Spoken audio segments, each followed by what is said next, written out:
नमस्ते all of you.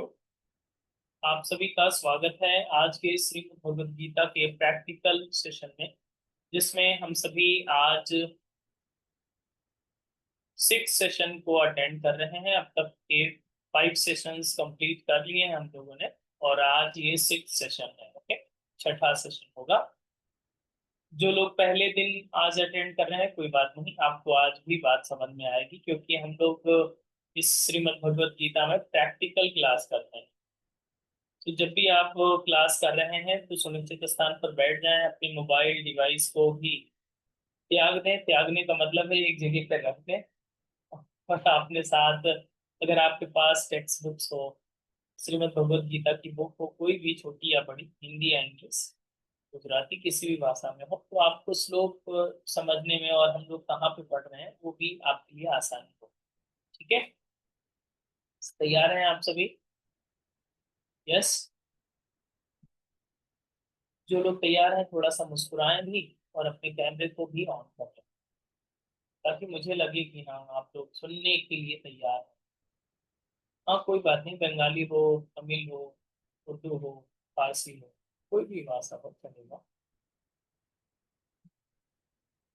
सभी लोग कैमरे को ऑन कर लें, सुनिश्चित स्थान पर बैठ।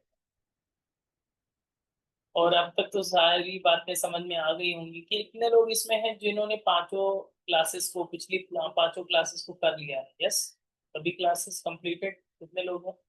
जो लोग नहीं कंप्लीट कर पाए हैं, वो योग नमस्ते एकेडमी के मोबाइल ऐप के माध्यम से आपको फ्री एक्सेस मिल रहा है, तो आप उसे कर लीजिए। ठीक है? जो लोग, जिन लोगों ने अभी कोई भी सेशन छोड़ा, ताकि मैं जैसा कि चाहता हूं कि आप श्रीमद् भगवद गीता को बहुत आसानी से, जितने भी श्लोक हैं, 700 श्लोकों को आसानी से समझें, step by step, with reference, reference के साथ। जिस संदर्भ में श्रीमद् भगवद गीता कही गई है, भगवान ने हम सभी के लिए ये अनुदान दिया है, इसको हम लोग उसी तरह से समझें। ठीक है, आरंभ करो। तो जैसे कि मैं देख पा रहा हूँ, मनीषा जायसवाल जी तैयार हैं आज की कथा के लिए। कृष्णा परिहार जी भी तैयार हैं, दासा जी हैं, गुलसना जी हैं, निवेदिता जी हैं, Galaxy A6 plus, Vinita ji, Divya ji हैं, OnePlus CP S2, वो 4 जी हैं, सुनीता जी, सोनल जी, पूजा लाल जी, सुषमा जी। अब इन लोगों के नाम तो अमर हो गए, क्योंकि ये रिकॉर्ड भी हो रहा है, और आप लोगों के नाम अमर हो चुके हैं। इस सेशन के साथ हमेशा लोग सुनेंगे आपको। इन लोगों ने कैमरे को ऑन कर रखा है, टू वे कम्युनिकेशन कर रहे हैं। हम आपको देख रहे हैं, आप मुझे देख रहे हैं, आप मुझ पे एहसान कर रहे हैं, हम आप पे एहसान मिलकर कर रहे हैं। ठीक है, तो आप अपने कैमरे को ऑन रखें ताकि आप कनेक्ट हो सकें। एक्चुअली क्या, कनेक्टिंग, अपने आप को कनेक्ट करना जरूरी है। कोई रेडियो मिर्ची है नहीं है कि आप सुनते रहेंगे और बर्तन धुलते रहेंगे।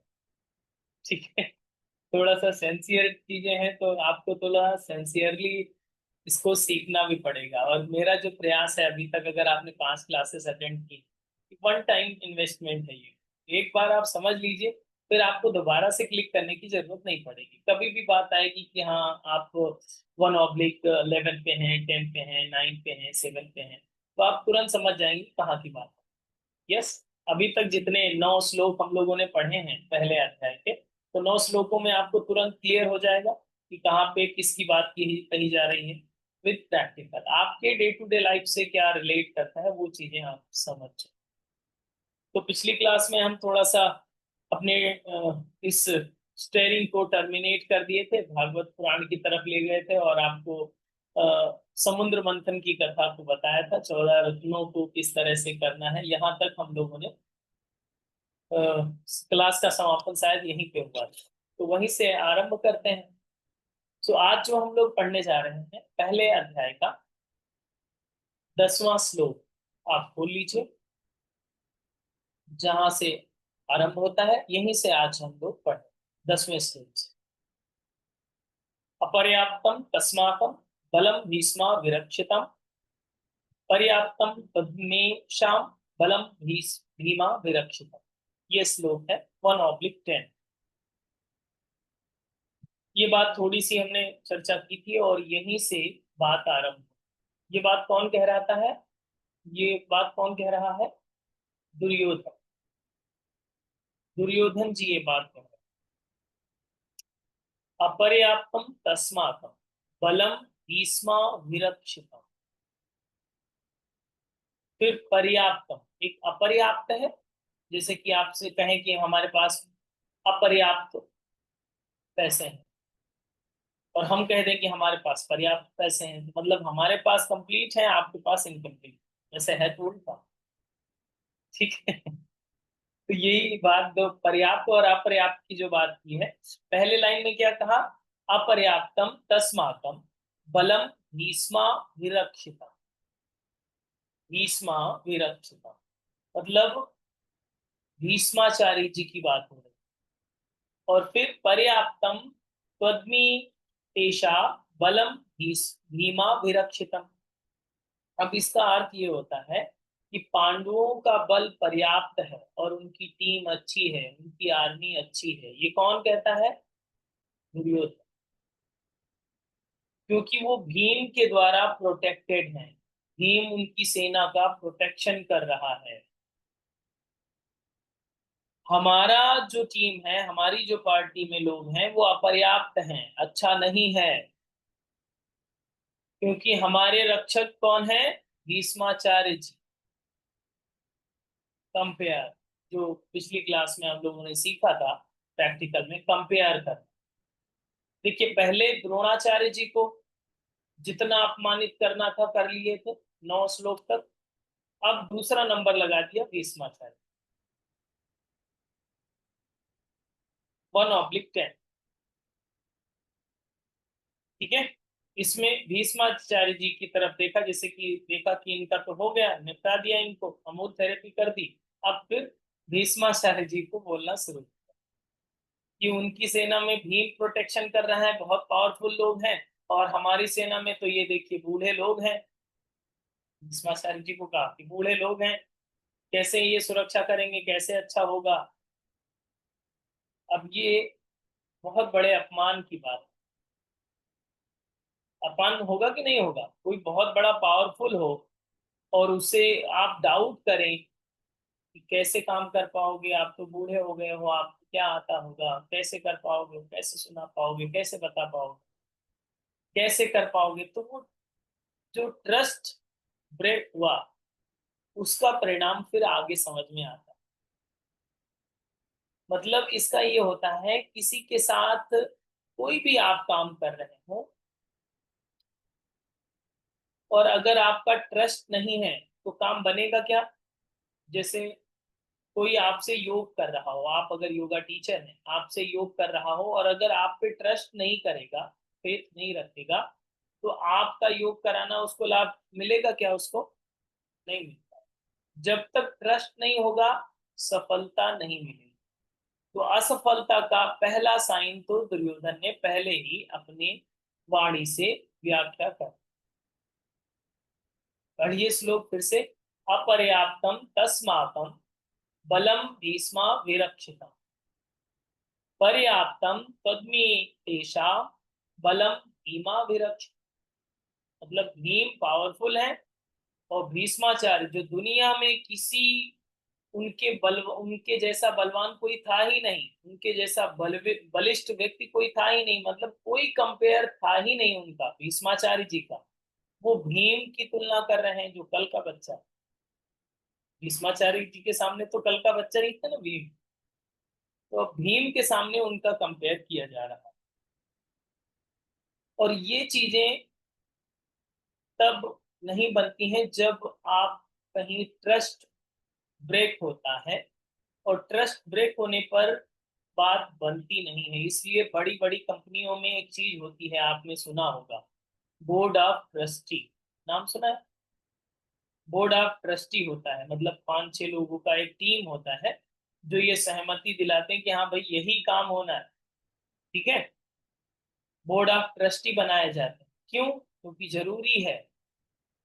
वो एक दूसरे से प्रेम करते हो या नहीं करते हो अलग बात है, लेकिन वो एक दूसरे के मत में समर्थन जरूर करेंगे, जो बोर्ड ऑफ ट्रस्टी।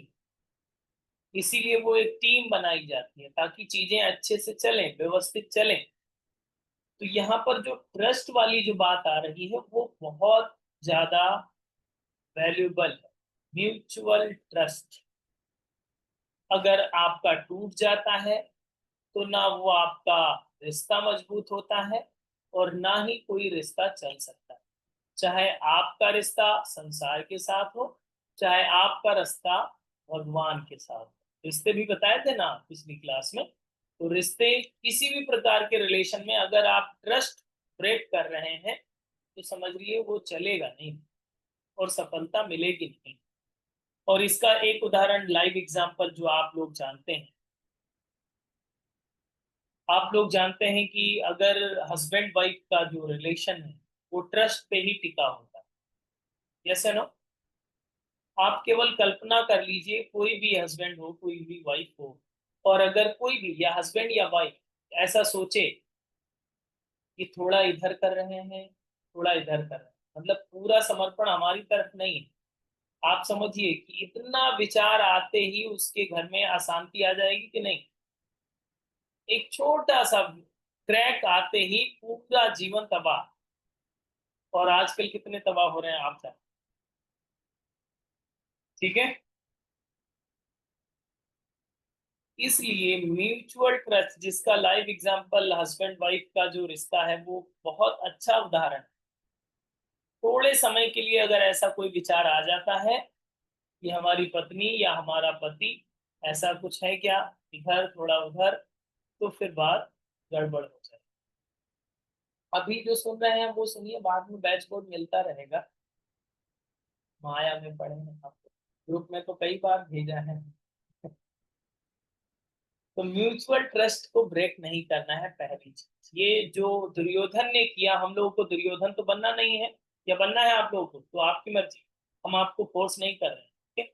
दुर्योधन ने ये जो बोला, अपर्याप्तम तस्माकम बलम भीष्मा विरक्षति, पर्याप्तम तद्मे तेषाम बलम भीमा विरक्षति, ये चीज हम लोगों को नहीं करना है, ना कंपेयर करना है और ना अपना ट्रस्ट ब्रेक करना है। जिसमें आप सफल होना चाहते हैं उसमें अपना ट्रस्ट ब्रेक मत कीजिए। आपको श्रीमद् भगवत गीता सुननी है, यस, यस है नो, यस, समझनी है, जाननी है, तो ट्रस्ट बनाए।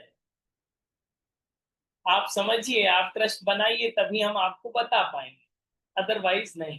अगर आप ये कहेंगे कि सर क्या आप बता पाएंगे, 700 श्लोक है, जरूर बता पाएंगे। फेथ बना के रखना पड़ेगा। वो ठीक उसी तरह से आप भगवान में फेथ बनाते हैं, साधना करते हैं, जप करते हैं, या फिर कोई भी अनुष्ठान करते हैं, बिना फेथ का, बिना ट्रस्ट का चलता है क्या? संसार की बात हो या स्पिरिचुअल बातें हो, सभी जगह ये ट्रस्ट मेन है। तो इस चीज को हम लोग को मेंटेन करना है एनी हाउ। कितने लोग प्रैक्टिस करेंगे? प्रैक्टिस में है पहले से, लेकिन अभी थोड़ा सा अपग्रेड करना, ट्रस्ट बनाए रखना। और जहां पे ट्रस्ट होगा वहां पे सक्सेस मिलेगा आपको। तो भगवान पे ट्रस्ट है आपका? अभी चेक कर लेते हैं। हम आज फॉर्मूले लेकर आए हैं टेस्टिंग। तो अभी आपको हम बता देंगे कि आपका फेथ है भी कि ऐसे ही केवल सर हिला रहे हैं। बताइए कितने लोग दुखी होते हैं कभी कभी? Raise your hand. Yes yes. परेशान हो? ठीक, हाथ नीचे कर। कितने लोग आनंद में रहते हैं, प्रसन्न रहते हैं? चलो ठीक है, सब ठीक था, मजे में। कुछ लोग तो दोनों में हैंड रेस कर रहे हैं। तो दो नाव पे कहाँ आप बैठते हैं कभी? दो नाव पे बैठने की स्थिति क्या होती है? दो नाव पे तो नहीं बैठ सकते। देखिए ठीक इसी तरह से है, अगर आपका भगवान पे ट्रस्ट है, विश्वास है, तो हम रोते नहीं है। ठीक है। खुशी के आंसू अलग बात है, आंसू आना चाहिए, खुशी के आंसू अलग बात होती है, लेकिन अगर आपका ट्रस्ट है तो आप रोएंगे नहीं। ट्रस्ट भी है, तुरंत हैंड रेज हो गया, रोते भी हैं, तुरंत हैंड रेज हो गया। तो ये दो चीजें कैसे एक साथ मैच करें? अगर भगवान के पर आपका ट्रस्ट है तो आपको रोना नहीं, फिर आप आनंद में। और आप सोचिए, और ये बात सत्य है और इसको एक्सेप्ट करना पड़ेगा आपको कि जब जब आपका फेथ ट्रस्ट ब्रेक होगा तभी आप रोते हैं। तो प्रैक्टिस करिए, जो लोग रोते हैं वो लोग प्रैक्टिस करिए, ट्रस्ट को हमेशा मेंटेन रखें। कि जो रिलेशन है, जितने भी रिलेशन है, उनके ट्रस्ट को मेंटेन करिए। इसकी प्रैक्टिस करना पड़ेगा, प्रैक्टिकली अपनी लाइफ में इसे अप्लाई करना पड़ेगा। और फिर रोना धोना नहीं, वरना वही रोना वही धोना, वही चूना वही खैनी, वही चलता रहेगा। ठीक है। फिर जीवन में कोई परिवर्तन नहीं होने वाला, कोई चेंज नहीं आने वाला। आपको हमने हर क्लास में कहा है कि श्रीमद् भगवत गीता का आप 108 बार, 1008 बार पारायण कर लीजिए, कोई मतलब, कोई वैल्यू नहीं है उसकी, जब तक आप इस तरह से प्रैक्टिकली इसे अप्लाई नहीं करते, प्रैक्टिस नहीं करते। कितने लोगों को पता है योग बहुत अच्छी चीज होती है, प्राणायाम भी करना चाहिए, ध्यान भी करना चाहिए, हाथ पैर भी ऊपर करना चाहिए, सबको पता है। तो कितने लोग करते हैं? अपने आप से पूछा है, डेली कितने लोग नियमित रूप से प्राणायाम, योग, ध्यान या फिर बहुत सारी ऐसी चीजें हैं जो हम लोग जानते हैं। ठीक इसी तरह से ये बात भी है, श्रीमद् भगवद गीता नो डाउट बहुत अच्छी है, हम लोग की लाइफ को चेंज कर सकती है, ड्रास्टिक चेंज ला सकती है, बट तब जब इसे गले से नीचे उतारा जाए, अपने व्यवहार में लाया जाए, अप्लाई करा जाए, तो प्रैक्टिस की जाए तो। वरना 4 से 5 में आप बैठे हैं, कथा सुनिए, अच्छा लगता है सत्संग, ठीक है, हम बिना डेकोरम की कथा करें, कोई डेकोरेशन नहीं, कोई संगीत नहीं, कोई संगीत बजाने वाले लोग नहीं, कोई ढोल तमाशा नहीं, कोई गाना वाना नहीं, सीधी बात, नो बकवास। ठीक है। आप सीधी बात, प्रैक्टिकल वाली बात समझिए। तो ये बात समझ में आ रही है? आप ये बात नहीं बोलेंगे, एक बार फिर से रिपीट कर लीजिए। 10th श्लोक, अपर्याप्तम तस्माकम बलम भीष्मा विरक्षत। ठीक है, ये वाली बात आपके नहीं आनी चाहिए। तो क्या दुर्योधन से, आपसे प्रश्न है हमारा, क्या दुर्योधन को ट्रस्ट था? और ट्रस्ट होता तो रोता क्यों? ट्रस्ट होता तो रोता क्यों? कि हमारे पास कम है, हमारे पास ज्यादा है, हमारे पास पर्याप्त है, हमारे पास अपर्याप्त है, ये तो बात ही खत्म हो जाती है। जैसे ट्रस्ट होता है तब डाउट क्लियर हो जाता है। अब 11th श्लोक देख, 11वां श्लोक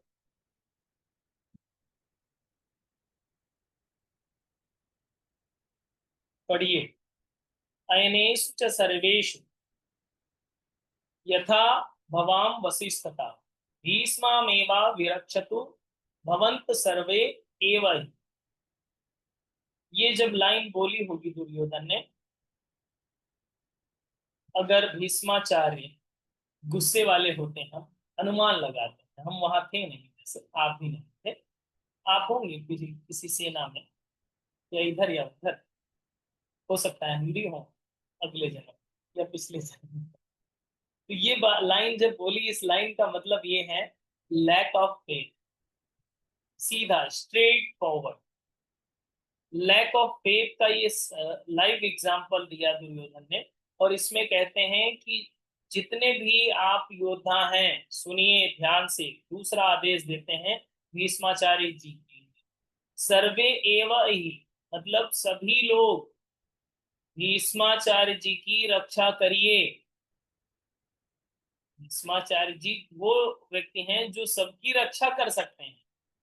दुर्योधन को राइट था, क्योंकि राजा थे, तो इसलिए सबको आदेश देते हैं, सभी योद्धाओं ध्यान दो, अभी उधर बलवान पार्टी है, तो इसलिए भीष्माचार्य जी की प्रोटेक्शन करना है सभी लोगों को। ये जानते हैं कैसी बात हो गई? जैसे कि कहीं जो घर का ऑनर होता है, मुखिया होता है, जो दिन भर मेहनत करता है, कमा के लाता है से, और उसको कहीं बाजार जाना हो, और घर का 10 साल का बच्चा, 15 साल का बच्चा अपने पिताजी से कहे कि पिताजी मार्केट जा रहे हो? हाँ बेटा जा रहे हैं, यस। फिर लड़का बोले कि लो थोड़ा सा पॉकेट मनी भी लेते जा रख। तो ये कितने अपमान की बात है, आप बाहर जा रहे हैं थोड़ा पॉकेट मनी भी लेते जाओ। तो ये अपमान की बात होगी कि नहीं होगी?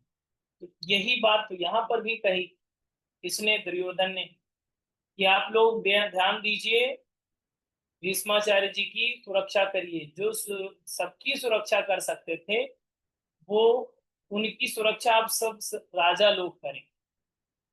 तो ये क्या हुआ कि हमें अब विश्वास नहीं रहा भीष्माचार्य, यही बात तो हुई। दूसरी बार स्ट्रेट फॉरवर्ड होकर के उन्होंने अपमान किया। भीष्माचार्य जी क्या सोच रहे हैं कि नहीं ये बहुत अच्छा काम कर रहा है, तो गुस्सा ही लग रहा होगा अंदर से कि इधर का तलवार इधर ही घुमा देते हैं, बहुत बोल रहा है। यही तो मन में आ रहा होगा कि पागल आदमी है, इसको इतनी भी तमीज नहीं है कि क्या बोलना चाहिए क्या नहीं बोलना चाहिए, किससे बोल रहा है। लेकिन भीष्माचार्य जी कुछ बोले नहीं, कौन रहे। उन्होंने कहा ठीक है, इसको जो बोल रहा है अब ये गड़बड़ा रहा है, और इसकी जैसे कि विनाश काले विपरीत बुद्धि वाली बात होती है, ठीक ऐसे ही जब नाश मनुज का छाता है, पहले विवेक मर जाता है। यस, ये लाइन आपने सुनी हो, सुनी है? पढ़िएगा, कभी आएगा वृत्तांत तो हम सुनाएंगे पूरी। तो वो नाश मनुज का छा गया था, इसीलिए विवेक मर जाता है। तो ये वाली चीज आपको समझनी चाहिए, जब भी आपकी विपरीत परिस्थितियां होती हैं, अगर आप भगवत शरण में नहीं है, अगर आपका कोई इष्ट नहीं है, आराध्य नहीं है, तो आपका विवेक नष्ट होना तय है। और विवेक नष्ट हो जाएगा, उसी में आपका भी विनाश तय है। तो इस दुर्योधन का तो अपने ही घमंड में चूर था, उसका कोई इष्ट तो होगा नहीं, आई हो, अगर होगा तो उनसे हमने बात नहीं करी है। तो कोई इष्ट होगा नहीं, वो अपने आप को ही सर्वे सर्वा मान रहा था, इसीलिए इसका विवेक नष्ट हुआ और इस तरह के वचन कहने लगे। लैक ऑफ फेथ का प्रैक्टिकल एग्जाम्पल यहाँ पर ये दे रहा है, ठीक है। और ये बात इसी तरह से भी आप समझ सकते हैं, जैसे कि एक बहुत बड़ा पहलवान हो, आप जैसे चार लोगों को एक हाथ में उठा लें, इतना बल हो किसी के पास, और उससे आप कहें कि 10 किलो वजन उठा सकते हो क्या, तो उसका अपमान ही तो होगा। ठीक इसी तरह से भीष्माचार्य जी को भी लगा होगा, अगर भीष्माचार्य जी की जगह हम होते तो हम सबसे पहले दुर्योधन को ही सुधारते। वैसे हम थे नहीं, अच्छी बात, ठीक है। भीष्माचार्य जी के जितना पेशेंस होगा शायद, इस पेशेंस से उन्होंने कुछ नहीं रिप्लाई किया, रिप्लाई किया होता तो गीता में आता। उन्होंने कुछ नहीं बोला, मौन रहे, शांत रहे। हम लोग शांत नहीं रह सकते थे शायद। संभालना है तो संभालो अपना ही, हम जा रहे हैं फिर, और क्या हमारे पास क्या, हम क्यों आए हैं यहाँ पे, क्यों खड़े हैं? हम लीव कर देते, फिर मीटिंग ही लीव कर देते, छोड़ो बहुत हो गया। लेकिन भीष्माचार्य जी मौन रहे, और उन्होंने क्या किया, समझ गए कि इसका विवेक नष्ट हो चुका है और ये अब गड़बड़ करेगा। तो जानते हैं क्या करते हैं, 12वां श्लोक पढ़िए। यहाँ से जब आप केवल श्रीमद् भगवत गीता को ट्रांसलेट के रूप में पढ़ते हैं, तो केवल ये समझ में आता है कि शंख बजा दिया, उन्होंने शंख बजाया, इधर से शंख बजे, ढोल नगाड़े बजे और बहुत सारी चीजें हुई। लेकिन एक्चुअल में यही तक बात नहीं है, विद रेफरेंस समझना चाहिए। हमने पहले भी कहा है आपसे कि जो भी चीज आप पढ़ रहे हैं, समझ रहे हैं, विद रेफरेंस समझिए कि किस संदर्भ में ये बात कही गई, कि किन्होंने शंख बजाया सबसे पहले, पितामह, भीष्म पितामह। क्यों बजाया है, क्योंकि वो ये सोच रहे थे कि ये दुर्योधन अभी ये बोल रहा है, अभी द्रोणाचार्य जी को परेशान किया है, अभी हमको आहत कर दिया है, अब ये पता नहीं किसको किसको, ये पूरी सेना को इसी तरह से नरक मचा देगा, इसलिए इसको रोको, डाइवर्ट करो, माइंड इसका डाइवर्ट कर दो, ये चुप हो जाए कैसे भी करके। शंख था हाथ में, फूंक दिया, और तेज शंख बजाए तो थोड़ा अलर्ट हो जाते हैं ना, शंख वंख बज जाए या और इस तरह से कोई आवाज आ जाए तो लोग चुप हो जाते हैं, जो लोग ज्यादा बोलते हैं। जैसे आपके यहाँ भी बहुत सारे लोग रिलेटिव आते होंगे, फेंक ही रहे, फेंक ही रहे, आप सोच रहे हैं चुप हो जाए, लेकिन वो देखने का मतलब शुरू हो गए तो आप स्विच ऑफ नहीं करेंगे। आज मौका मिला है, आप हूँ भी कर रहे हैं, मन में गाली दे रहे हैं, अलग बात है, लेकिन आप सुनने के लिए मजबूर हैं और उनसे मना भी नहीं कर सकते, चुप हो जाइए, बहुत हो गया, सर दर्द हो रहा है। तो इसी तरह से भीष्माचार्य जी ने भी सोचा कि इसको बोल तो सकते नहीं कि ये चुप हो जाए, हम शंख बजा देते हैं ताकि इसका माइंड डाइवर्ट हो और बात आरंभ। ठीक है, इसीलिए 12वां श्लोक आप पढ़िए, तस्य से ले आकर के प्रतापवान तक की जो बात कही गई है, यहाँ पर ये बताया कि सिंहनाद की तरह उन्होंने शंख ध्वनि की है भीष्म पितामह जी ने, हर्ष बढ़ाने के लिए। मतलब ये इसका मोरल डाउन हो गया था, डिमोटिवेट हो गया था, परेशान हो रहा था, तो उन्होंने कहा कि इसको थोड़ा सा, बच्चा ही है, दुष्ट है लेकिन है तो बच्चा ही, तो इसको थोड़ा सा ठीक करने के लिए हम शंख बजा दें। ठीक है, अब इन्होंने जब शंख बजाया, अब आप समझिएगा कि आप समझते हैं कि कभी कभी आपको लगता होगा भगवान कृष्ण ने युद्ध करा दिया, इतने लोगों का मर्डर करा दिया और कोई केस भी नहीं बना, आज तक भी किसी भी कोर्ट में कोई केस नहीं चल रहा है पांडवों पर। पांडवों को कोई ब्लेम करता है क्या? कोई ब्लेम नहीं करता, मतलब कोई केस नहीं है, कोई ब्लेमिंग भी नहीं है, और इतना बड़ा कांड हो गया। तब होता है जैसे कि आप मुझे चाकू से मारने के दौड़े, ओके, फॉर एग्जाम्पल, और ये शंख क्यों बजाया गया है इस एग्जाम्पल से आप समझ जाएंगे। आपने मुझे चाकू से प्रहार किया, मारने का अटैक किया, और हमें हमने सीखा है जूडो, तो हम एक थ्रो में आपको चित्त कर देंगे, आपको 2-3 घंटे तो पता ही नहीं चलेगा आप पड़े कहाँ पे हैं। ठीक है, तो हम सेल्फ डिफेंस में वो करेंगे, हो सकता है आपके प्राण भी चले जाएं। अगर हम पे आपने अटैक किया है तो हम उसका प्रतिकार करेंगे, मतलब सेल्फ डिफेंस। आज भी ये लॉ है, आप कानूनी तौर पर भी ये जानते हैं कि सेल्फ डिफेंस में अगर आपने गोली भी चला दी है किसी के ऊपर तो वो मर्डर नहीं कंसीडर किया जाएगा। यस, आज भी नियम है कि नहीं? तो ये नियम पहले भी था, ये नियम पहले भी था। ठीक है, भीष्माचार्य जी ने शंख बजाया है, मतलब पहल किसने की युद्ध की? शंख बजा दिया मतलब युद्ध के लिए तैयारी, उन्होंने पहल कर दी। अब कौरवों की पार्टी से जितने भी मर जाएं कोई चिंता नहीं, कोई भी मर जाए, मर्डर का केस नहीं। ठीक है, क्योंकि पहल पांडवों ने नहीं की। अब ये किस स्थिति में बजाया था वो मैटर नहीं करता है, लेकिन युद्ध के क्षेत्र में शंख पहले बजा दिया है भीष्माचार्य जी ने, तो उन्होंने पहले पहल कर दी।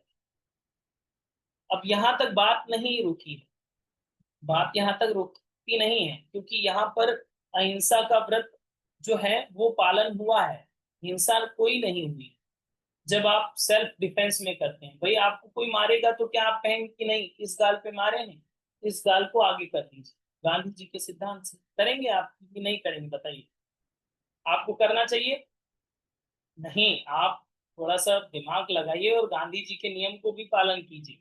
जैसे आपको कोई एक गाल पे मारे तो आप दूसरा गाल आगे कर दीजिए, लेकिन अपना नहीं, दूसरे का कर दीजिए और अपने को बचा लीजिए। इतना करिए, आप मत मारिए किसी को, दूसरे का कर दीजिए, तो वहां पर गांधी जी की भी बात बन जाएगी और आपकी भी बात बन जाएगी। In the sense self defence, अपने को सेल्फ डिफेंस में रखें, किसी भी स्थिति में अपनी सुरक्षा करना आपका दायित्व है, ये धर्म है आपका। आप किसी भी तरीके से, चाहे वो डिप्रेशन वाले थॉट्स आ रहे हो, एंजाइटी वाले थॉट्स आ रहे हो, स्ट्रेस वाले थॉट्स आ रहे हो, आपकी जिम्मेदारी है आप अपनी मनस्थिति को प्रोटेक्शन दें, सुरक्षा प्रदान करें। ज्यादा परेशान है कोई बात, एप्लीकेशन खोला, श्रीमद् भगवत गीता, ओके, 5वां क्लास फिर से सुनिए, प्रोटेक्शन करिए, अपनी सुरक्षा स्वयं से करना है। विचारों की ही ये तो लड़ाई है, जो धर्म क्षेत्र कुरुक्षेत्र पहला शब्द है।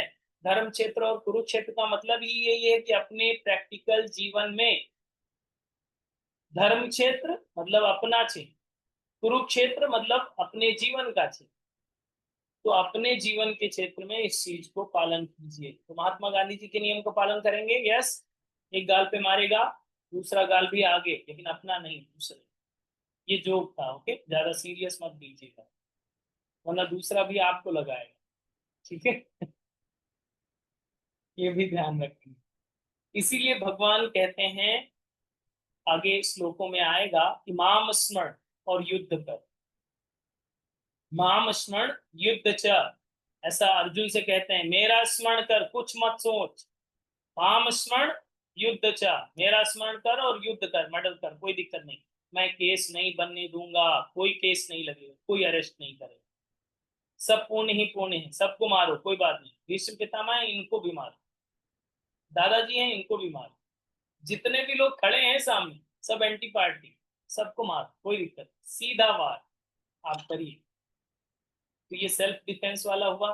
तो आज से एक बात क्लियर कर लीजिएगा कि भगवान कृष्ण ने कोई मर्डर नहीं करवाया है, केवल सेल्फ डिफेंस सिखाया है आपको भी और अर्जुन को, हमेशा सेल्फ डिफेंस सिखाया है। और जब आप सेल्फ डिफेंस में कोई भी काम करते हैं तो वो हिंसा नहीं कहलाती है। तो इसलिए आपको कोई मारे तो आप शांत मत बैठिएगा, दो तीन मारिएगा, वो एक मारे तो आप दो तीन मारिएगा, ताकि आगे उसके हाथ पैर ना उठे, ठीक है। कोई एक बात कहे तो आप 10-20 बात कहिएगा, अच्छी बात है, ठीक है। कोई एक बार गाली देके तो देखे, आप 100 बार गाली दी, कोई दिक्कत नहीं, सेल्फ डिफेंस। लेकिन गाली देने की स्थिति में आप है नहीं, इन द सेंस हम लोग का नेचर नहीं है, हम लोग दुर्योधन वाली पार्टी में नहीं है, हम लोग पांडवों की पार्टी में है, तो हम लोग अपने व्यवहार के अनुसार उसकी प्रतिक्रिया करेंगे, ठीक है। अब आगे जब आप पढ़ेंगे तो ये समझ में आएगा आपको, श्रीमद् भगवत गीता को पढ़ने में, कि हम अपने अधिकार क्षेत्र को हमेशा ध्यान रखें। जो दुर्योधन ये गलती कर रहा था, इस चीज का ध्यान रखते हुए, जैसे कि शंखनाद अगर पहले नहीं किया जाता कौरवों की तरफ से, अक्सर दुष्ट लोग ही पहले पहल करते हैं कुकर्म करने का। जैसे कि आप सज्जन हैं, हम लोग जो बैठे हैं ये सभी लोग सज्जनों की लिस्ट में डाल दें, यस। कोई दुर्जन हो तो भी सज्जन हो जाइएगा थोड़ी देर के लिए, कोई बात नहीं, ठीक है। तो अगर हम लोग अच्छे लोग हैं, तो अगर आपके सामने कोई भी दुर्जन होगा तो एक्शन वो पहले ही करेगा, जो भी दुष्व्यवहार करना है वो पहले ही पहल करता है। तो उसको आपको सबक सिखाने के लिए जो कर सकते हैं वो करिए, खुली छूट है, हमारी तरफ से नहीं, भगवान की तरफ से ही छूट है। उसमें हिंसा उंसा नहीं होता, फिर उसमें अधर्म नहीं होता कुछ, वो धर्म ही है, अपने लिए सुरक्षा करना, ओके, समझ रहे हैं।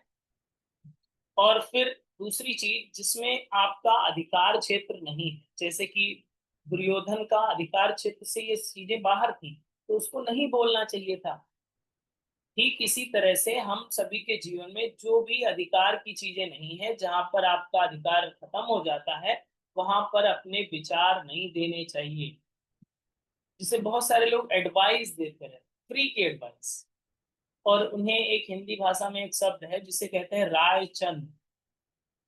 उनका नाम कुछ भी हो, लेकिन आप उनका नाम रायचंद्र रख सकते हैं, मोबाइल में भी सेव कर सकते हैं, ये रायचंद्र, ठीक है। के सर नेम के आगे, उनके नाम के आगे रायचंद भी लगा सकते हैं, कि फ्री की एडवाइस हमेशा देते ही रहेंगे, कुछ ना कुछ बोलते ही रहेंगे, बताते रहेंगे, अरे इसमें भी हम जानते हैं, इसमें ऐसा करना चाहिए, आपने ऐसा कर लिया, इसीलिए गड़बड़ हुआ, ये ऐसा कर लिया, कुछ भी। इसका हम लोग को विशेष ध्यान रखना चाहिए। हमारा जो अधिकार क्षेत्र है, जहां पर नहीं बोलना है, ताला लगा लीजिए मुंह में, कुछ मत। जैसे कि हमको बहुत सारे लोग मैसेज करते हैं, कुछ लोगों को हमको रिप्लाई नहीं करना, हम मैसेज देख लेते हैं, कुछ बोलते हैं, क्या आप, कोई मैसेज भी टाइप नहीं करता, मैं देख करके इग्नोर कर देते हैं कि ठीक है, समय आपको सिखा देगा, डोंट वरी। हम भगवान से प्रार्थना जरूर करते हैं कि हाँ भाई इनको सद्बुद्धि मिल जाए, थोड़ा सा ज्ञान प्रकट हो जाए इनके भीतर, वैसी चीजें। मतलब कहीं भी अगर आवश्यकता नहीं है तो आप राय मत दीजिए, माना कि आप जानकार हैं, जानते हैं, राय देने की जरूरत नहीं है जब तक आवश्यक ना हो।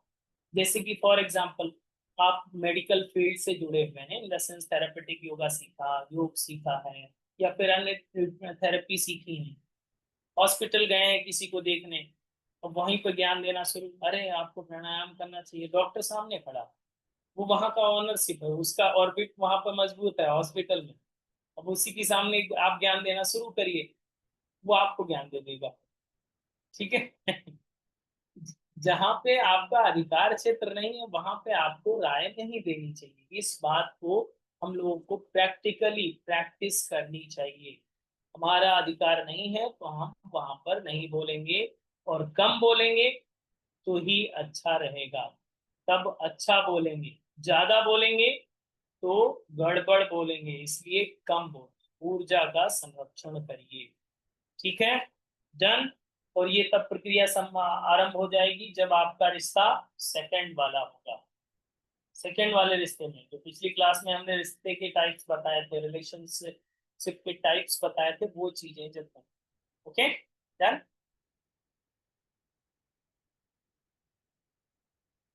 Just one.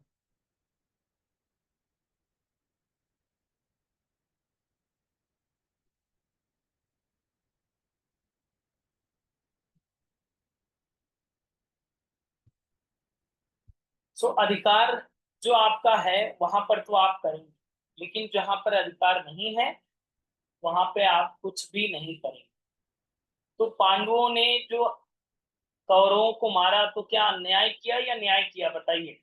आपकी नजर में क्या है, गीता की बात छोड़ दी, आपकी नजर में क्या है, न्याय किया ना? यस, अच्छा किया, क्योंकि उन्होंने तो प्रतिकार किया है, सेल्फ डिफेंस किया है, और कुछ तो नहीं किया है।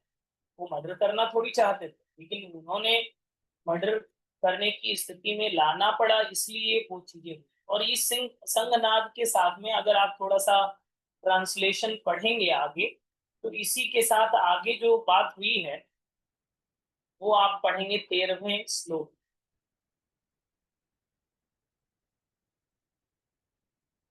13वें श्लोक में आप पढ़िए, जैसे ही शंख बजाया भीष्माचार्य ने, और फिर उनकी पार्टी के जितने भी लोग, जो भी ढोल नगाड़ा मृदंग और जो भी वाद्य यंत्र थे, सब हल्ला हो हल्ला हो हल्ला हो, इस तरह से राक्षसों की तरह वो धूम मचाने लगे कि नहीं अब तो युद्ध लड़ना है, बिल्कुल तलवार में धार है ही, तलवार को घुमाने लगे। और जैसे चिल्लाने नहीं लगते हैं, कहीं बारात निकले असुरों की तो आप देखिए उसमें लोग चिल्लाते भी हैं, डीजे के साथ खुद भी बोलते हैं, डीजे तो अलग चिल्ला रहा होता है लेकिन लोग भी चिल्लाते, ठीक है।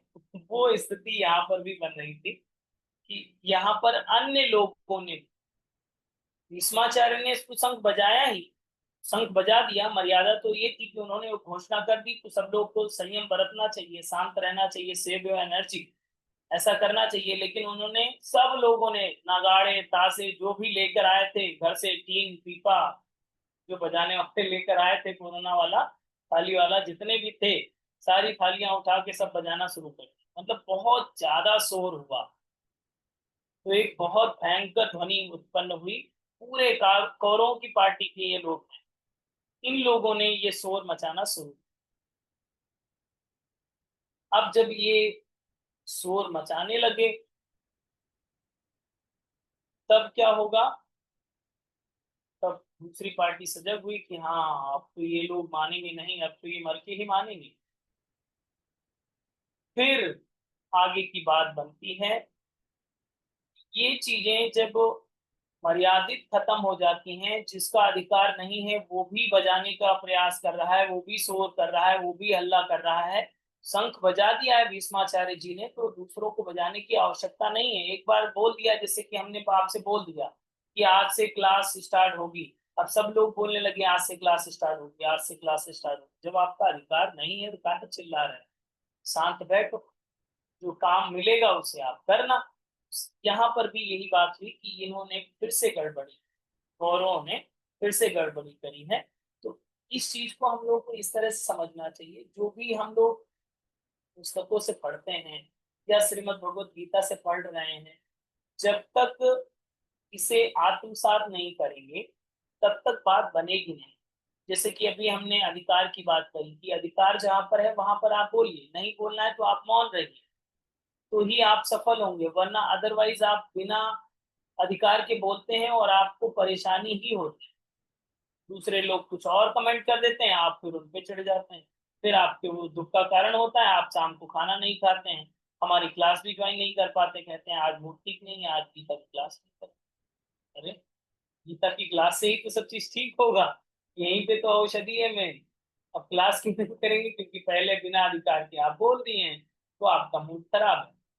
तो आप देखेंगे कि इस तरह से हमारे डे टू डे लाइफ में हमेशा घटना हम लोगों के जीवन में घटित होती है। ऐसा नहीं कि आज आपको मृदंग बजाने की जरूरत है या शंख बजाने की जरूरत है, ये हर दिन हर जीवन में ये चीजें हमेशा घटित होती रहती है। तो इसको हम लोग को समझना है कि हमारा जहां पर अधिकार नहीं है, कौरवों ने जो गलती की वो हम लोग ना करें। ठीक है, तभी फिर से यही बात शुरू करिए। श्रीमद् भगवत गीता का पहला शब्द क्या है? प्रथम शब्द धर्म क्षेत्र कुरुक्षेत्र। यस, धर्म क्षेत्र का मतलब है रोज के जीवन में, रोज के जीवन में, डेली लाइफ स्टाइल में। ओके, तो डेली लाइफ स्टाइल में जो भी लोग हैं, चाहे वो गृहस्थ हो, सन्यासी हो, या फिर कोई भी व्यक्ति हो। शंकराचार्य, आदि गुरु शंकराचार्य जी को जानते हैं? यस, आप लोग मिले हैं? मिले? अरे मिट्टी तैयार कीजिए, उनकी रचनाओं को पढ़ा कीजिए तो मिलने का मौका भी मिल जाएगा। उनकी रचनाएं हैं बहुत सारे, जो कृत हैं उनके अष्टकम हैं, इतने अष्टकम है कि आप पढ़िए तो आपका जीवन बदल जाए। तो आप कभी कभी मुलाकात कर लीजिएगा, महीने में एक बार। हम कल ही मुलाकात कर रहे थे, बता रहे थे, कह रहे थे कि ऐसा कोई भी व्यक्ति नहीं है जो गृहस्थ ना हो, चाहे वो सन्यासी हो, वानप्रस्थ हो, या फिर ब्रह्मचारी हो। सभी लोग गृहस्थ होते हैं तब तक जब तक वो इस पंच महाभूत से बने देह में रहते हैं, तो सभी को गृहस्थ में कंसीडर किया जाता है। ठीक है, शरीर में रहने तक आप ब्रह्मचारी हैं कोई बात नहीं, लेकिन आपको गृहस्थ में ही गिना जाए। ठीक है, क्योंकि आप इस शरीर को तो संचालन कर रहे हैं ना, ये चीज। अब ये चीज, अब थोड़ा सा आपको डाइवर्ट करते हैं, 13वें श्लोक तक रोकते हैं और इसको एक और दृश्य बताते हैं। आपने श्रीमद् भगवत गीता की पुस्तक देखी है? यस, देखी कि नहीं ये बताइए पहले। देखिए, है भी? किसके पास है बताइए। एक बहुत फेमस डायग्राम बना रहता है श्रीमद् भगवत गीता पर, वो डायग्राम आपको याद है? चित्र बना रहता है कवर पृष्ठ। यस, पूजा लाल जी दिखा रहे हैं, अगर आपने देखा नहीं है तो देख। रथ बना हुआ है, घोड़े हैं, भगवान कृष्ण लगाम पकड़े हुए हैं, और युद्ध का क्षेत्र है, और बात इसी तरह की। ज्यादातर आपको ऐसा ही चित्र दिखेगा। यस, इस चित्र को देखिए, और इसमें बहुत सारे साधक ऐसे लोग हैं जिन्होंने हमसे उपनिषद का कोर्स किया है। 10 उपनिषद पढ़ाया है आपने? यस, पढ़ाया है जी। तो आपको जब कठोपनिषद पढ़ाया था, कठोपनिषद की जो कथा आई थी, उसमें क्या था? यही चीज, जो चित्र बना हुआ है उसमें आपको, आपने पढ़ा होगा, रथ, रथी, सारथी, घोड़े, लगाम। यस, यही बात तो। रथ क्या है? शरीर। नहीं पता हो तो लिख लीजिएगा, वैसे आप सभी विद्वान हैं, आपको पता होगा। रथी क्या है? आत्मा। सारथी कौन है? बुद्धि। यस, सारथी कौन है? बुद्धि। सब लोग फोटो ढूंढने में लग गए, बस समझना नहीं है। ठीक। घोड़े कौन है? इंद्रियां। लगाम क्या है? मन। यही चित्र बना हुआ है, इसी चित्र को चित्रित किया जाता है। अब आपको पता होगा श्रीमद् भगवत गीता लिखा किसने, बोला किसने नहीं, लिखा किसने? भगवान वेद व्यास। यस, पता है आपको? नहीं पता हो तो याद कर लीजिएगा, बच्चों को भी बताइएगा। आपको नहीं पता होगा तो बच्चों को कैसे बताएं, फिर वो भूल जाएंगे। ठीक है, तो वेद व्यास जी ने इसकी रचना करी। हम लोग कल्पना कर सकते हैं, वेद व्यास जी जो भगवान विष्णु के अवतार ही माने जाते हैं, तो उन्होंने जब बहुत सारी रचनाएं की हैं, तो कठोपनिषद से वो ज्यादा इम्प्रेस हुए। इसलिए इस चीज को यहाँ पर वर्णन भी करते हैं कि वो उस समय भगवान माधव, आगे के श्लोक में जो 14वां श्लोक है उसे आप पढ़िए, और इस श्लोक को पढ़ करके आपको थोड़ा सा कनेक्ट हो जाना चाहिए भगवान कृष्ण से। अब यहाँ पर भगवान का वर्णन हो रहा है, यहाँ तक जो आपने पढ़ा है ये एंटी पार्टी वाले लोगों का था एक्सप्लेनेशन, कौरवों का। 14वें श्लोक से भगवान का मतलब अपने पांडवों का एक्सप्लेनेशन शुरू होता है। ठीक है, डन। मतलब एक पर्दा गिर गया, जो क्रिमिनल वाले लोग थे, अभी इनकी स्टोरी खत्म। दूसरे पार्ट में जैसे मूवियों में नहीं दिखाते हैं, कट करके तुरंत दूसरी जगह का सीन दिखा रहे हैं कि ये देखो यहाँ पर ये पूजा कर रहे हैं, जब कर रहे हैं, और वो वहां पे कुकर्म कर रहे हैं। तो ऐसे ही दूसरी सीन आ गई, संजय ही बोल रहे हैं किससे, धृतराष्ट्र से। कहते हैं कि अब यहाँ पर जो चीज हो रही है तो वो ततः, मतलब अब क्या हो रहा है वो चीज आप बताएं। ततः से लेकर के प्रद्युम्नतः तक 14वां जो श्लोक बताया गया है, माधव की बात की गई। उस समय भगवान माधव और पांडु, पांडु का मतलब है अर्जुन के साथ युद्ध के मैदान में प्रवेश कर चुके हैं।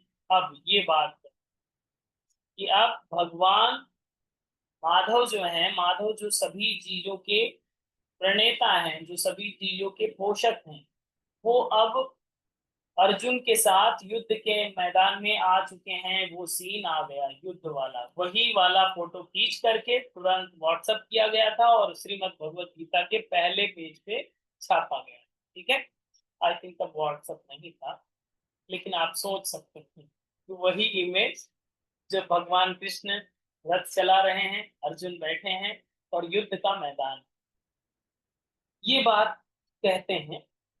अब इस श्लोक का जब अगर आप अर्थ पढ़ेंगे, देखिए जिसके प्रति आपका लगाव होता है, जिससे आपका प्रेम होता है, जिस पे आपका ट्रस्ट होता है, जिस पे आपका विश्वास होता है, जिसमें आपकी आत्मीयता होती है, जिसमें आपकी श्रद्धा होती है, जिसमें आपकी समर्पण होता है, उसका आप डिटेल एक्सप्लेनेशन करते हैं। यस, संजय का भगवान कृष्ण में श्रद्धा भी थी, प्रेम भी था, अपनत्व भी था, समर्पण भी था, इष्ट भी मानते। अभी तक जितना भी एक्सप्लेनेशन हुआ, जब कौरवों की बात हो रही, ठीक है, तो बस ऊपर ऊपर एक्सप्लेन कर दिया कि इन्होंने शंख बजाया, ये लोग कुकर्मी थे, ये शंख नगाड़ा बजा दिया। लेकिन जब भगवान की बात आती है तो सबसे पहले माहौल बना, डिटेल एक्सप्लेनेशन करेंगे। जो अपना होता है उसके बारे में आप डिटेल में जानते भी हैं और आप बता भी सकते हैं। माधव कहा है, माधव का मतलब ये होता है जो सर्वस्व है, जिसमें सब कुछ है। यहाँ पर माधव शब्द का उपयोग किया गया है। तो वो जो सर्वस्व है, वो उनके साथ में अर्जुन रथ के साथ बैठा हुआ और युद्ध के मैदान में अब प्रवेश कर चुके हैं।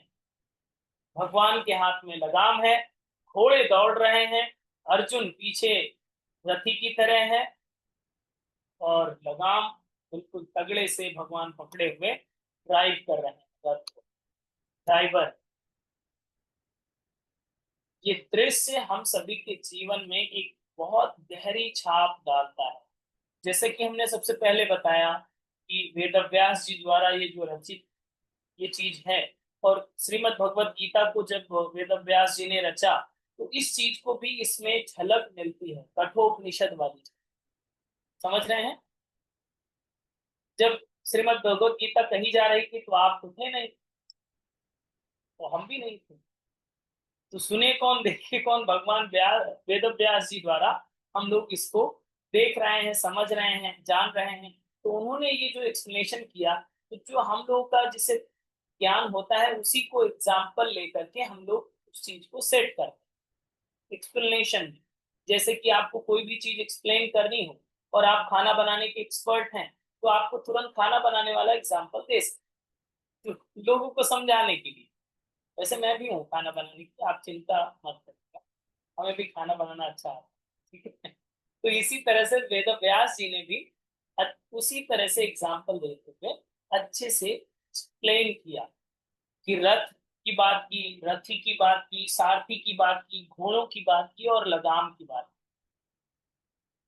अब यही स्थिति को हम थोड़ा सा प्रैक्टिकली अगर समझने का प्रयास करें तो आप समझिएगा कि अगर रथ जा रहा हो और रथ कैसा भी हो, टूटा हुआ, आधा रिपेयर नहीं है, स्कूटी में हवा नहीं है, एक पहिया पंचर है और एक पहिया में थोड़ी ज्यादा हवा है, तो आप बताइए चला पाएंगे? या आपका व्हीकल, आपकी कार है, वो मेंटेन नहीं है, सर्विस कराया नहीं है और लॉन्ग ड्राइव पे जा रहे हैं, लंबे सफर का रास्ता तय करें, तो आप तय कर पाएंगे? नहीं। ठीक उसी तरह से शरीर, कथा जरूर सुनिए लेकिन प्रैक्टिस भी देंगे। ठीक है, नियमित रूप से आप प्रैक्टिस करते रहिए। शरीर को मेंटेन करना जरूरी है। रथ को, ये रथ है, शरीर आपका रथ की तरह कार्य कर रहा है। इस युद्ध क्षेत्र में जिताने के लिए अगर रथ नहीं होता, रथ टूट जाता बीच रास्ते में, तो बताइए अर्जुन की स्थिति क्या होती फिर? अर्जुन युद्ध जीतता या हार जाता? हार जाता, यस। युद्ध ही नहीं था, कोई भी अटैक कहीं से भी कर देता, कोई प्रोटेक्शन नहीं था। इसलिए रथ मजबूत होना चाहिए।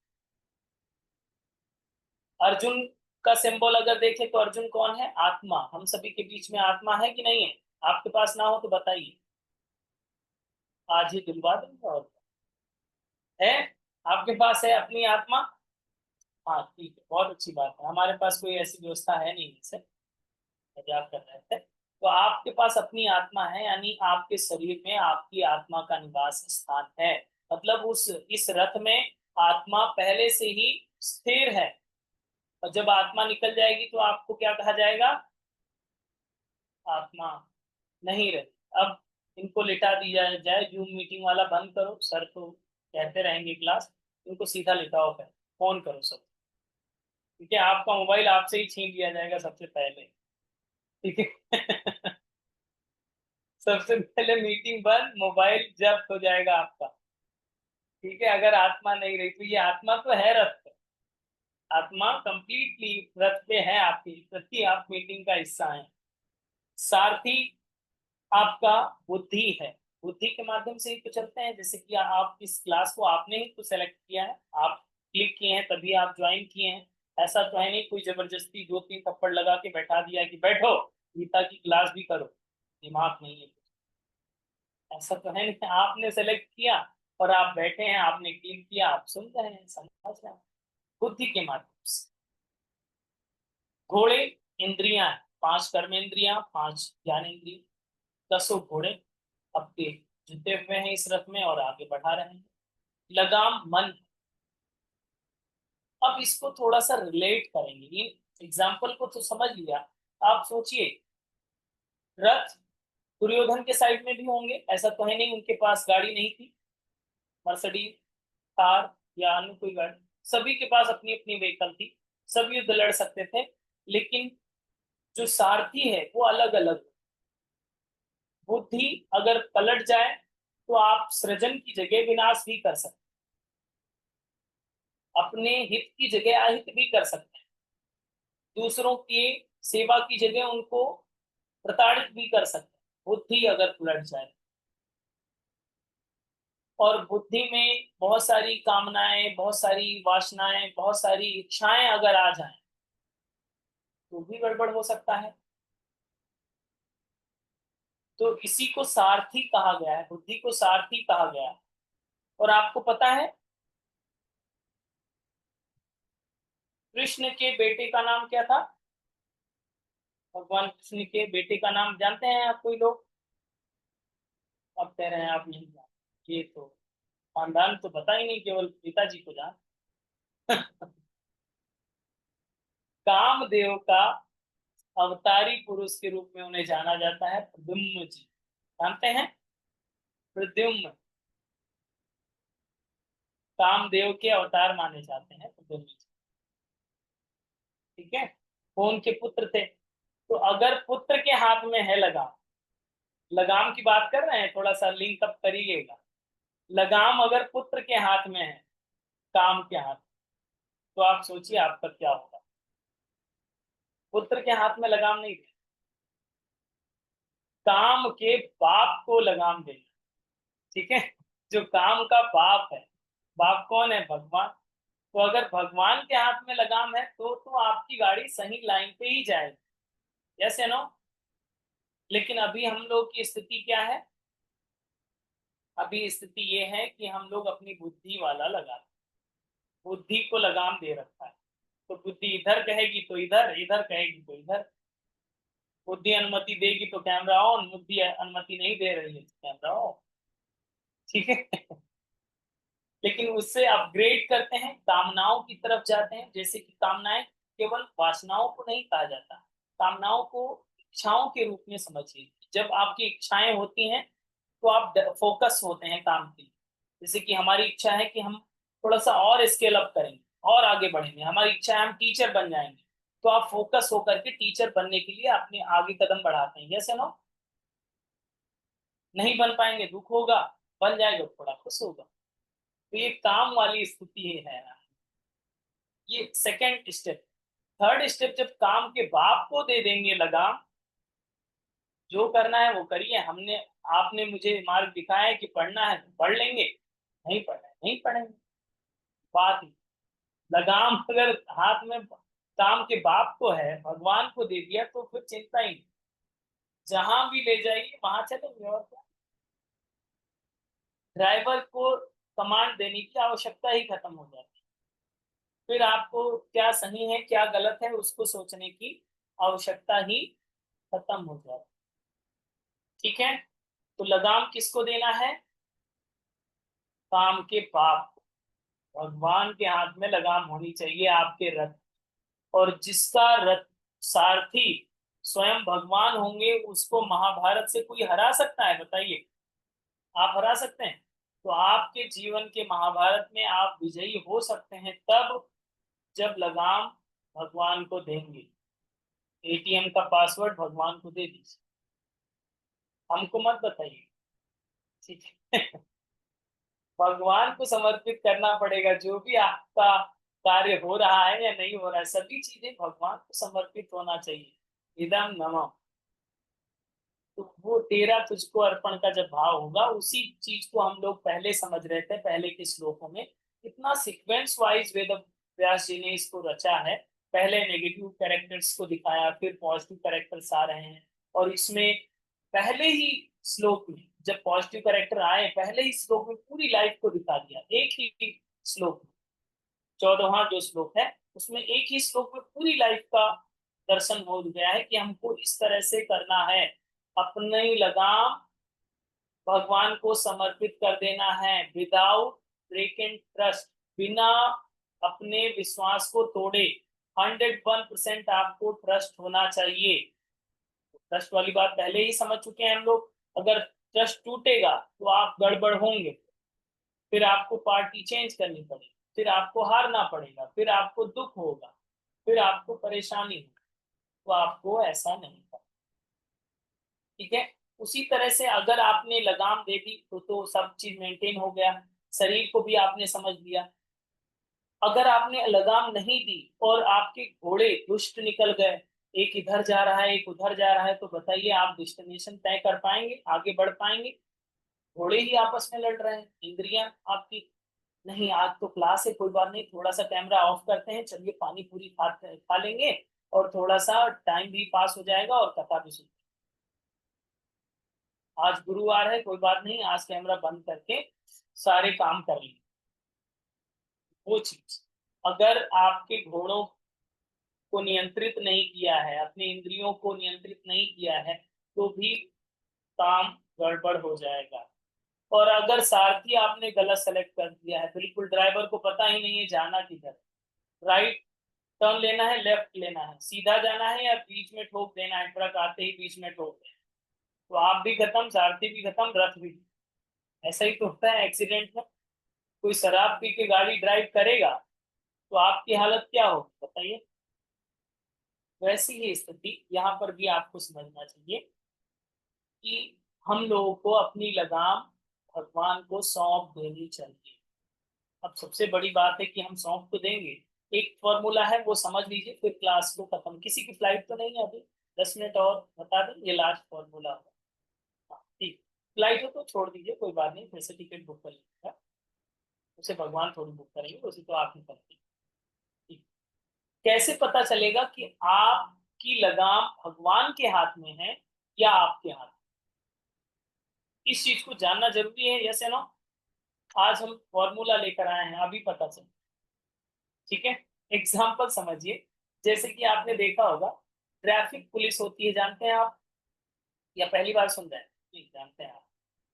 तो ट्रैफिक पुलिस होती है, ट्रैफिक रूल्स होते हैं, ट्रैफिक का एक पूरा आरटीओ डिपार्टमेंट होता है। जानते हैं क्यों बनाया जाता है? बहुत सारे नियम बनाए जाते हैं ताकि लोग लाइन से चलें, किसी का एक्सीडेंट ना हो, और बहुत सारी ऐसी बातें जिससे सारी व्यवस्थाएं सुचारू रूप से चले। तो ट्रैफिक का नियम बनाने वाला व्यक्ति, जो मेन हेड होगा, वो नियम जब बनाता है, इसलिए नियम बना रहा था कि आप अच्छे से काम करें। जस्ट वन, हमारे पास बहुत सारे दायित्व हैं, जिम्मेदारियां हैं। इस समय आप लोग तो पढ़ ही रहे हैं, बहुत सारे लोग और भी पढ़ रहे हैं।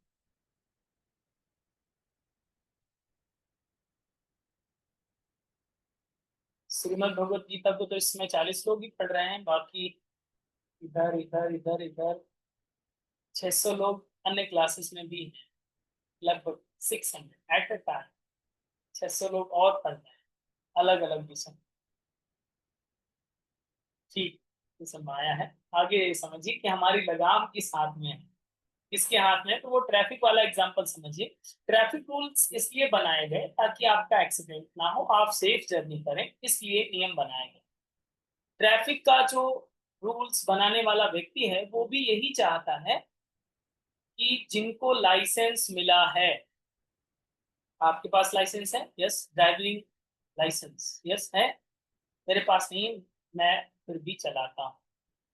आप बताइएगा मत किसी से, ओके? ठीक। तो अगर आपको लाइसेंस मिला है, तो लाइसेंस इसीलिए दिया जाता है कि ये व्यक्ति एलिजिबल है इस व्हीकल को चलाने की, और ये व्यक्ति पर हम विश्वास करते हैं कि ये सभी नियम का पालन करेगा। आरटीओ ऑफिस तो यही समझता है कि ये राइट तो राइट, लेफ्ट तो लेफ्ट, ऐसा ही नियम का पालन करेगा, और ये हेलमेट लगा के ही स्कूटी चलाएगा, और इस पे कोई चालान नहीं लगेगा। लेकिन चालान कब कटता है आपका? गाड़ी सीज कब होती है आपकी? जब आप रूल्स को ब्रेक कर, यानी आप आरटीओ की बात को नहीं मान रहे, आप अपनी मनमानी कर रहे हैं, नहीं लीपर जलाएंगे, नहीं हॉर्न बजाएंगे, नहीं हेलमेट लगाएंगे, या बहुत सारे जो रूल्स हैं उसको फॉलो नहीं करें, मतलब बात आप नहीं माने। तो बात नहीं मानेंगे तो उसके लिए क्या है? पनिशमेंट। पनिशमेंट डिसाइडेड है, आप ये नहीं करेंगे तो इतना, ये नहीं करेंगे तो इतना, उसके लिए सब फिक्स होगा। तो एक जो बहुत बड़ा आरटीओ डिपार्टमेंट है, जिसे पूरा विश्व कहा जाता है, ब्रह्मांड कहा जाता है, अधिष्ठाता कहा जाता है, और उसका जो हेड ऑफ चीफ है माधव, जो सृष्टि के संचालक, उन्होंने जब नियम बनाए हैं, तो उन नियमावली को अगर हम पालन कर रहे हैं, इसका मतलब हम भगवान की बात मान रहे हैं, और भगवान के हाथ में हमारी डोर है, लगाम है। लेकिन अगर किसी भी नियम का उल्लंघन कर रहे हैं, इसका मतलब आप नियम बात नहीं मान रहे हैं, जो भगवान कह रहे हैं बात नहीं मान रहे हैं, और आपकी पनिशमेंट है, और आप अपनी लगाम अपने हाथ में रखना चाहते हैं। ठीक है, तो बताइए कितने लोग अपनी लगाम अपने हाथ में रखे हैं? ईमानदारी से हाथ ऊंचा करें, कोई ऊंचा करेगा नहीं वैसे। अपनी लगाम अपने हाथ में कितने लोगों की है? सच्चाई है, इसको फेस करना पड़ेगा। रियल, इस प्रैक्टिकल लाइफ को हम लोग समझना पड़ेगा कि इस लगाम को अपने हाथ में रखें, नहीं भगवान के हाथ में सौंप दें। अब ये कैसे पता चलेगा कि भगवान ने ही ये बात कही है, तो हम कह रहे हैं? ठीक है। तो ट्रस्ट कैसे बिल्ट होगा कि किस तरह से हम समझे कि ये बात ही भगवान ने कही है? बहुत सारी बातें हैं वैसे। इस बात को क्लियरिटी के लिए जो आर्ष ग्रंथ हैं जैसे कि श्रीमद् भगवत गीता, ये हमने तो लिखी नहीं है, हमने तो कही नहीं है, या वेद उपनिषद, जो भी आर्ष ग्रंथ हैं जो भारतीय परंपरा में बहुत ही पूजनीय हैं, जिस पर इस पूरे विश्व का आधार टिका हुआ है, उन चीजों को, उन नियमावली को हम लोग जाने। उसमें पूरा का पूरा जीवन दर्शन ही तो बताया जाता है। चाहे आप जो वेद पढ़िए, आपके जीवन के लिए लिखा गया है। साम वेद हो, यजुर्वेद हो, अथर्ववेद हो, जिस वेद को भी आप पढ़ लीजिए उठा करके, सभी वेद आपके जीवन की प्रैक्टिकल लाइफ से जुड़ी हुई बातों को एक्सप्लेनेशन करते हैं कि आप डे टू डे लाइफ में इन चीजों का पालन करें। ऋग्वेद को उठाएंगे तो हर डायरेक्शन में, हर डायमेंशन में आपको मंत्रों को और यज्ञों से जोड़ा गया है आपकी प्रैक्टिकल लाइफ। इस तरह से सामवेद को जोड़ेंगे या फिर अथर्ववेद, तो अलग अलग डायमेंशन में आपको लाइफ समझ में आएगी। मतलब रूल बुक आपने पढ़ी है कि नहीं। जैसे कि श्रीमद् भगवत गीता वेदों का सार, उपनिषद उपनिषदों का सार श्रीमद् भगवत गीता, तो श्रीमद् भगवत गीता भी रूल बुक है। इसको पढ़िए, समझिए, और केवल पढ़ करके, समझ करके और फिर गाड़ी वैसे ही चलाएंगे तो बात बनेगी क्या? नहीं, गाड़ी रूल बुक के अनुसार चलाइए। मतलब भगवान की बात मानिए, यही बात तो। हम ये नहीं कह रहे हैं हमारी बात मानिए, भगवान की बात मानिए। तब क्या होगा? जब आप भगवान की बात मानने लगेंगे, मैं जानता हूं कि आप आज ही पूरी बात नहीं मानेंगे, संभव भी नहीं। ठीक है, धीरे धीरे प्रैक्टिस करिए। जब आप बात मानने लगेंगे, धीरे धीरे आपकी लाइफ अपग्रेड होती जाएगी। और फिर जब भगवान देखेंगे हाँ बात मान रहा है, चलो इसकी भी लगाम पकड़ ही लेते हैं, अच्छा बच्चा है, लगाम पकड़ लेंगे, बस आप विजयी हो जाएंगे। आपको वो प्राप्त होगा जो आप कल्पना नहीं कर सकते। ठीक है, डन, समझ में आ गई बात? तो ये बात आपको, लाइसेंस आपको मिला है कि नहीं? एक तो लाइसेंस आपको भी मिला है, हमें भी मिला है, मनुष्यता का। तो मनुष्य अगर आप हैं, मनुष्यता का लाइसेंस मिला है, तो उस लाइसेंस का दुरुपयोग मत कीजिए। कुछ भी मत खाइए, कभी भी मत खाइए, कुछ कभी भी मत जगिए, कभी भी मत सोइए, इतना ही कर लीजिए। ये भी तो रूल बुक में पहले लाइन में लिखा है, लाइफ स्टाइल ठीक करिए, व्यवहार में इन चीजों को लाइए प्रैक्टिकली। तभी ये श्रीमद् भगवत गीता हम सभी के लिए कल्याणकारी हो पाएगी। तो आज के इस सत्संग में हम लोगों ने 1/14 मतलब 14वें श्लोक तक पढ़ लिया है, जान लिया है। ठीक है, संस्कृत संस्कृत आपको आए नहीं आए कोई बात नहीं, मुझे भी ज्यादा नहीं आती है, तो आप बिल्कुल टेंशन मत लीजिएगा। भगवान के हाथ में आपकी लगान पहुंचाने तक हम पूरा आपका मदद करेंगे। जिधर जाना है उधर हम आपको ले जाएंगे, बट पूरे श्लोकों को स्टेप बाय स्टेप समझते हैं। आप कभी भी मौका मिले एक बार फिर से कोई भी टेक्स्ट बुक हो उसका ट्रांसलेशन पढ़िएगा। अब आपको इमेज बने हुए हैं, एग्जाम्पल्स दिमाग में हैं, तो वो चीजें पूरा क्लियर आपको दिखेगा भी, समझ विजुलाइज होगा कि हाँ ये बात तो सही है। ठीक है, और जो लोग नोट्स बना रहे हैं बहुत अच्छी बात है, जो लोग नहीं बना रहे हैं वो लोग उसको लिखा कीजिए और उसे दोबारा पढ़ भी लिया कीजिए। ऐसा नहीं कि आप कोई ग्रंथ तैयार कर रहे हैं कि हम आप बुजुर्गों को, बुजुर्ग हैं तो ग्रंथ तैयार करेंगे फिर पूर्वजों को देंगे, आने वाली पीढ़ियों को, ऐसा कुछ नहीं। कोई नहीं पढ़ेगा आपका लिखा, आप खुद पढ़ लीजिएगा ताकि वो सार्थक हो जाए। ठीक है, डन। सो आज की बात यहीं तक, थोड़ा समय ज्यादा हो गया है उसके लिए क्षमा चाहेंगे। सो मिलते हैं अगले बृहस्पतिवार को। आप सभी से निवेदन है, और निवेदन हम कर सकते हैं और कुछ कर नहीं सकते। हमने बोला है कि आप लोगों को शेयर किया कीजिए, लेकिन आप नहीं करते हैं, बहुत अच्छी बात है, आपका पाप लगेगा। और पाप की वजह से हमें पुण्य मिलेगा, जितना आपका पाप बढ़ेगा उतना हमें पुण्य मिलेगा। भगवान कहेंगे ये तो कह रहा था लेकिन इन्होंने किया नहीं, मतलब इनका जितना पुण्य है इधर ट्रांसफर करो और इनका पाप बढ़ा दीजिए। तो शेयर भी किया कीजिए, कमेंट भी किया कीजिए। एक्चुअल में क्या है, एक्चुअल में मुझे ऐसा नहीं है कि मैं हमारे व्यू आएंगे या फिर मुझे यूट्यूब से कोई स्वार्थ नहीं है। ठीक है, एक्चुअल में ये होगा कि अगर आप दूसरों को शेयर करेंगे, होता ये है कि आप 100 लोगों को शेयर करेंगे तो एक लोग शायद कोई क्लिक करे कि देखेगा।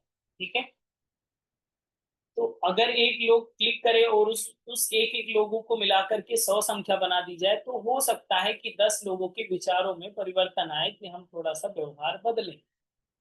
तो एक छोटा सा प्रयास है हम लोगों का कि लोगों की मनस्थिति बदले। हम लोगों के जो आर्ट्स ग्रंथ इतने इम्पोर्टेंट हैं, इतना महत्वपूर्ण हैं, और हम लोग की धरोहर भी है। मतलब ये ऐसी ही चीजें हैं कि हम लोग के घर में भी पुश्तैनी चीजें इतनी महत्वपूर्ण हैं और उसका यूज नहीं कर रहे हैं। बाहर देख रहे हैं कि क्या मिल जाए, क्या अच्छा है, कहाँ शांति मिल जाएगी, कहाँ अच्छा मिल जाएगा, कौन सा ध्यान कर लें, कौन सा मेडिटेशन कर लें, कौन से बाबा जी के पास चले जाएं, कौन सी समाधि ले लें, ऐसा चीजें हैं। तो वो चीजें इसी तरह से हैं कि घर का खाना छोड़ करके आप रेस्टोरेंट पे ट्रस्ट करने लगे हैं। आपको भी अच्छा लगता है ना रेस्टोरेंट पे खाना? यस। अभी तो गर्दन ऐसे ही लाएंगे, बाद में हमारे स्क्रीन बंद होने के बाद ऐसे ही लाएंगे कि हाँ अच्छा तो लगता है, इसी संडे प्लान है। ठीक है, तो आप ऐसा ना करें, घर का खाना सर्वोत्तम है। इन द सेंस आपके ग्रंथ जो हैं, आर्ष ग्रंथ, इसको आप अध्ययन करना आरंभ करें। ठीक है, संपूर्ण। ओम शांति, समाप्ति। अगले सेशन में फिर से मिलेंगे। आप सभी को लिंक भेजी जाएगी, बैच कोड भेजा जाएगा, आप उसे एक्सेस कर लीजिएगा, जो पिछले 5 सेशन हुए हैं और इसको। ओके। दूसरों को भी बैच कोड भेज सकते हैं, दूसरे लोगों को भी ये फ्री ही है, कि कोई कॉस्ट नहीं है इसका। मुझे भी अच्छा लगता है और मुझे भी बोलकर भी अच्छा लग रहा है, मेरा भी अध्ययन हो जा रहा है और आपका भी अध्ययन हो जा रहा है। ओके, चलिए, थैंक यू, नमस्ते, मिलते हैं अगले सेशन।